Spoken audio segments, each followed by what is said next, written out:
The sheriff's voice echoed across the dusty street. "Choose any woman you want," he said to the rancher, his tone almost mocking, as if life were something a man could pick off a shelf.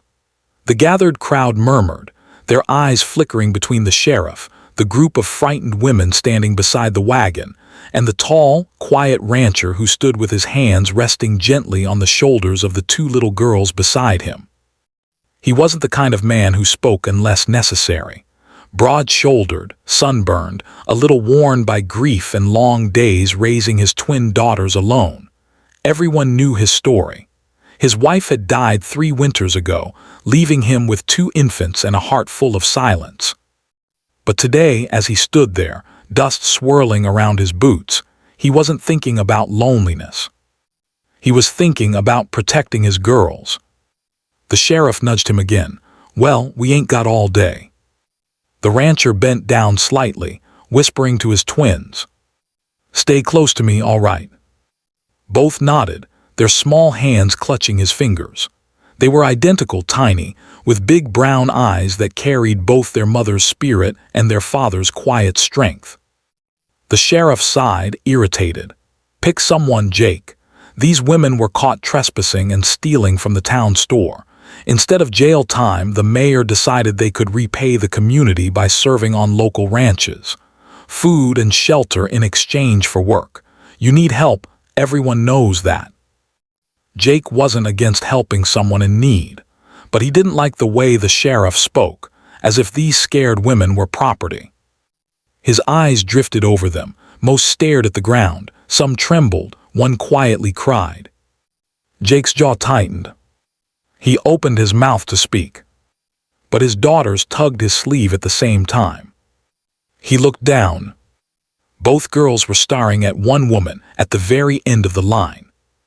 Her dress was torn at the shoulder. Her long hair fell in messy waves, pieces sticking from wind and dirt. She looked exhausted, like someone who hadn't slept in days. And yet, there was something gentle in her eyes, something soft and tired like a candle flickering in a storm. Before he could ask, his youngest daughter, Leela, whispered loud enough for the sheriff to hear. "Papa, that's her." Jake blinked. "Her." His other daughter, Lily, nodded firmly. "Yes, Papa, that's the one we want." The crowd murmured. The sheriff raised an eyebrow, surprised. The woman looked up finally, confused, her lips parting. She wasn't used to being chosen for anything. She clearly expected to be the last option, the one everyone else avoided. Jake crouched down so he could meet his daughter's eyes. "Why her?" he asked softly. Lily leaned in and whispered, "She looks like she needs us." Leela added, "Like we needed Mama when Mama got sick." Jake's heart twisted. His girls rarely spoke of their mother. Hearing the tenderness in their voices nearly shattered him. He stood slowly, every motion thoughtful. Then he walked toward the woman. Her breath caught as he approached, and she stepped back, instinctively defensive. He stopped a few feet away and spoke gently. "My girls, they chose you." She blinked rapidly, eyes filling with tears she tried to hide. "And me," she whispered. The sheriff nodded impatiently. "Well, you gonna take her or not?" Jake didn't even glance at the sheriff. "What's your name?" he asked her.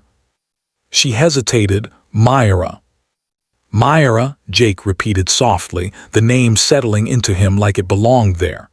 "Do you want to come with us? Not because someone said so, but because you want to." Her lips trembled. For the first time in what looked like years, she felt someone offering her a choice, not a sentence. She wiped her face with the back of her hand. I don't want trouble." "You won't have trouble with us," Jake said. The twins came running forward, throwing their little arms gently, carefully around her legs. Myra gasped, startled.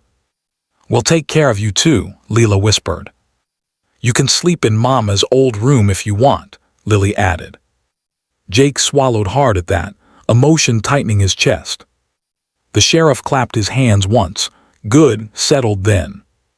But Jake wasn't paying attention anymore. He extended his hand to Myra. Not commanding, Not demanding, just offering.